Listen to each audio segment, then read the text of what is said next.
Hi everybody, welcome back to the treatment-free beekeeping channel. On this little video, I'm going to be showing you how to make some of your own wax, your own wax queen cups. There's one nice and up close for you. Now you can buy these if you want from Rossman Apiaries. You can buy them pre-made. Not a bad price either. Instead, I have decided to use my own wax, which will probably have a whole lot less chemicals and other gunk in it. Plus I can just melt it and put it back into my supply. So let's start with tools as usual. Tools we're using today is this silicone wax queen cup mold. I believe you can get this from Hudson Bee Supply, Hudson Valley Bee Supply, somewhere. I'll put the link in the description. So you can get that. There's other ones available too. When I first started, there weren't any available, so I was really excited to see when that came out. The next piece of tool that I've got right here is a little mini crock pot. Got that for 10 bucks at Bed Bath & Beyond. Where's the box? I was going to show you the box, but I lost it. I apologize. If I spot it, oh, here it is. It's a true Mini-crock. Get that for 10 bucks. Or, you know, some old crock pot you find at a yard sale will work just fine. There's also this gadget right here. This is a Bayite, how do you pronounce that, thermostat controller thing. Does heating and cooling. You set your temperature. You set the deviation, or that's the temperature setting. You set the deviation from the temperature. So in this case, set it for 175 because it's so cold in here. It's really cold as an unheated garage. And then I set it for 2 degrees. So when this gets down to 173, it comes on. When it gets up to 175, it turns off. I'm also going to use it for camping to turn on like a dehumidifier and stuff to use as a heater in my tent, which I've discovered is really awesome to have a dehumidifier in your tent. Other tools we have are just some plain cell bars, which go on a regular old cell bar frame. I'll be showing you how to stick those on there. And a plain old propane torch. You can use a lighter. I just happen to have a torch and it starts itself. So, oh, and the other thing is I'm using a syringe from the kind that they give you at Walmart when you have a prescription for kids, like cough syrup or something. I just happen to have that laying around. You could use a spoon or a little dipper or something, just something to move the wax. Just happens to be kind of convenient. All right, so all we got to do is we're going to take a syringe, fill it up with wax, and dump it in here. Get about 3 cups at once. Don't worry if you get a speck or a chunk of gunk or slum gum in there. I don't think the bees care. It all ends up in the wax anyway. No big deal. Oh, that one got a little bit messy. Alright, that's it. Make sure to clear this thing out or else it doesn't want to work on me the next time I go to use it. Alright, that's clear. Put the lid back on to save energy. Now we will start. It's windy out there. We will start the torch. And bring it down to a pretty low flame. Alright. Can you see there pretty well? Good. Then we're just going to take the queen cups, melt the bottom a little bit, and stick them on. I've never had these fall off by themselves, except for, you know, bumping them pretty hard or something, but I've never had them fall off inside the hive. The bees, when they get used to these things, tend to anchor things that they don't think are good enough, so we can leave that up to them. So I'm just melting a little bit on the bottom of the cup. Just enough to stick it to the wood. I'm using both kinds of cups here. in case when I put these in the hive and do a test, there's a difference between the two. That would be interesting to know. Be interesting to see if, you know, for instance, they prefer one type of cup over the other, the homemade versus the other.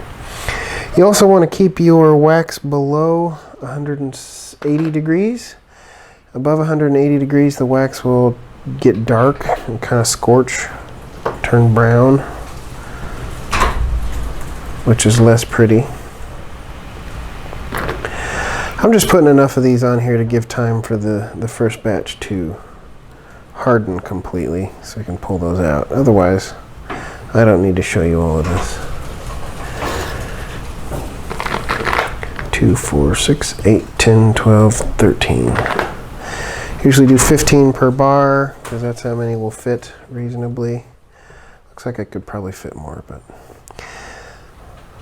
doesn't really make a big deal because I'm not going to use that many, or the bees won't make that many in the hive.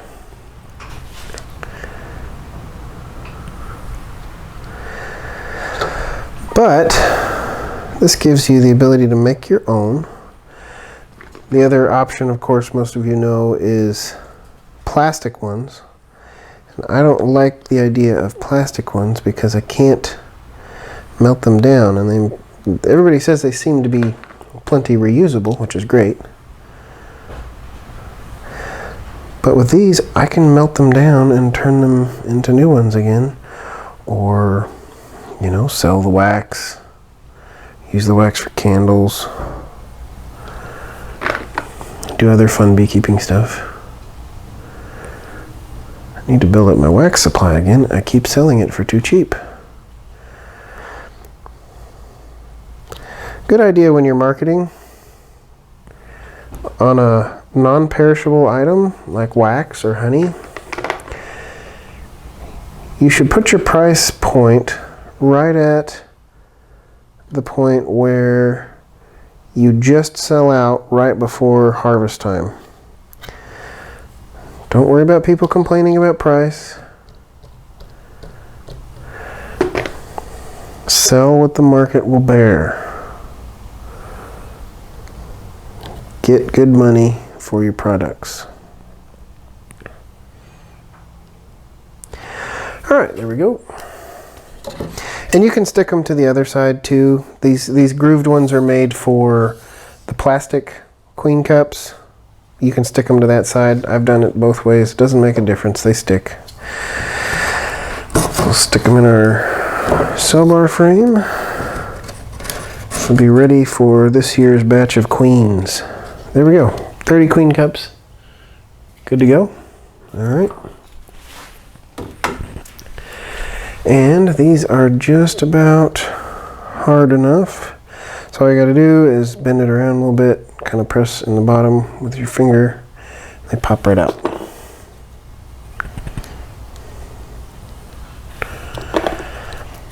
This batch makes 7 at a time. There's also a really good video from Malka Queens, M-A-L-K-A, where they use a row of dowels mounted on a board, and they dip them in a big pan of wax, which I think would be even way better than this.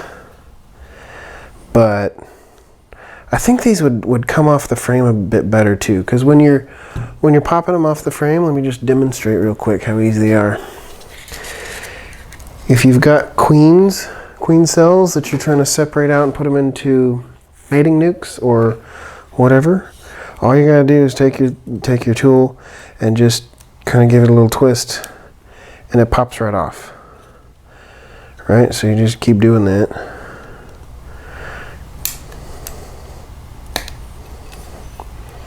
And this is really cold, so they're sticking more than they normally would.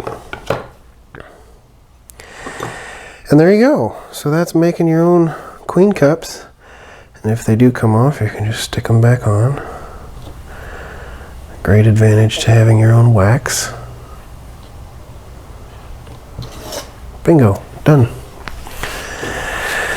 Short video. Cost of materials. You don't necessarily have to buy one of these fancy things. I just, like I said, I had it for camping. so it's convenient. It's got a little temperature probe here, which is waterproof. It's rated up to like 230 degrees Fahrenheit. So this thing cost 30 bucks. This thing cost 10 bucks. This wasn't that much. This I think cost, when I bought it, was like 35. It might have come down by now. But you can make your own. And and a pound of cell cups, wax cell cups from Rossman, I think cost $9 or $10. So there's that too.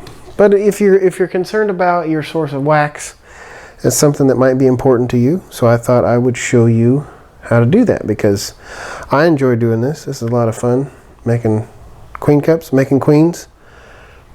Because you don't just want to have bees, you want to be a beekeeper. You want to do stuff. It's a lot of fun. Anyway, have fun keeping bees, because if you're not having fun, there are other hobbies. And I'll see you next time.